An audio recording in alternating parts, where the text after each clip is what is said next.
Over the years, there's been many controversial games involving Celtic and both Ibrox teams.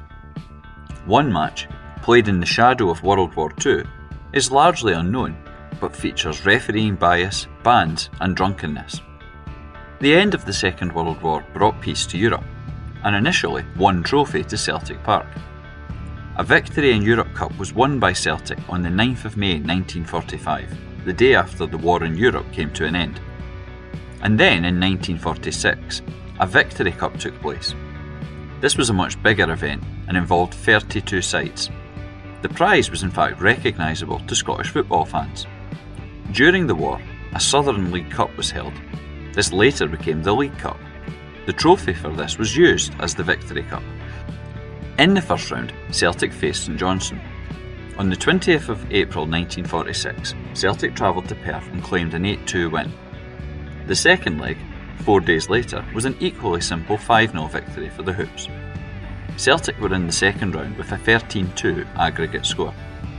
At the second stage, Celtic were drawn with Queen of the South. This time, there was only one leg, and the boys claimed a 3-0 win on the 4th of May 1946. John Gallagher scored twice, and a third came from Tommy Kiernan.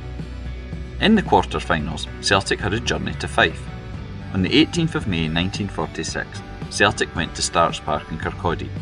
They beat Raith Rovers 2-0 thanks to goals from John Gallagher and Jimmy Cyril. Rangers had also reached the semi-finals, but with more problems than Celtic. The Ibrox men had beaten Stenhousemuir in the first round and then Airdrie at the second stage, but they needed a replay to get past Falkirk in the quarter-finals. On the 1st of June 1946, 65,000 watched as Celtic and Rangers drew 0-0 in one semi-final at Hampden Park. Rangers were the better team, and Celtic goalkeeper Willie Miller was widely praised for his performance. In the other semi-final, Hibs reached the final by beating Clyde 2-1 at Tynecastle.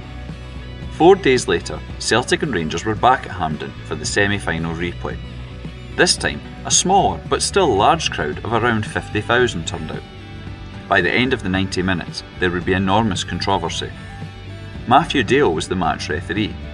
He was believed to be a Rangers fan, and in one previous game between the Ibrox side and St Mirren, the Paisley men had threatened to walk off the park due to his decisions.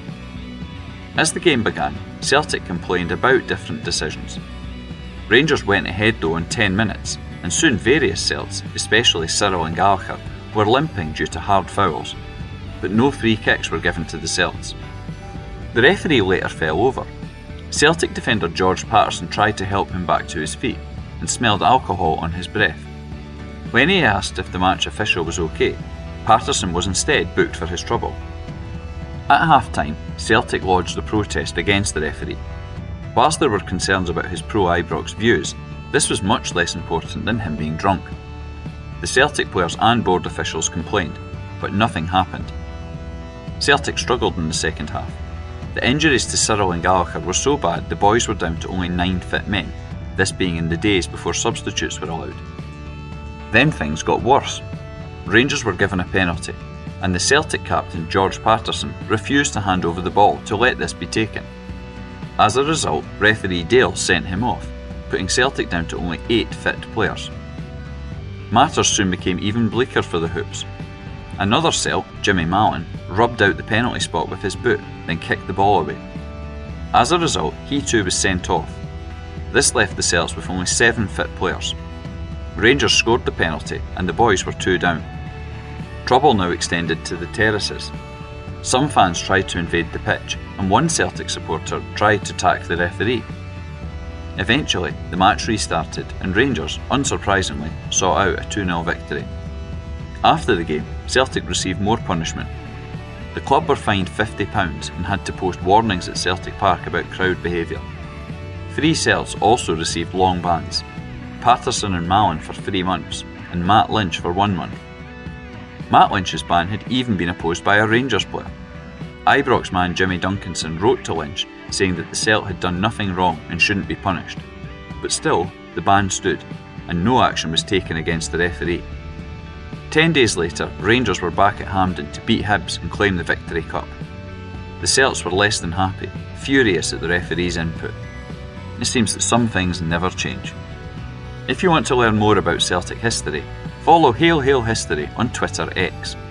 You can also take part in a free Celtic History walking tour. Visit celticwalkingtours.wordpress.com for more information.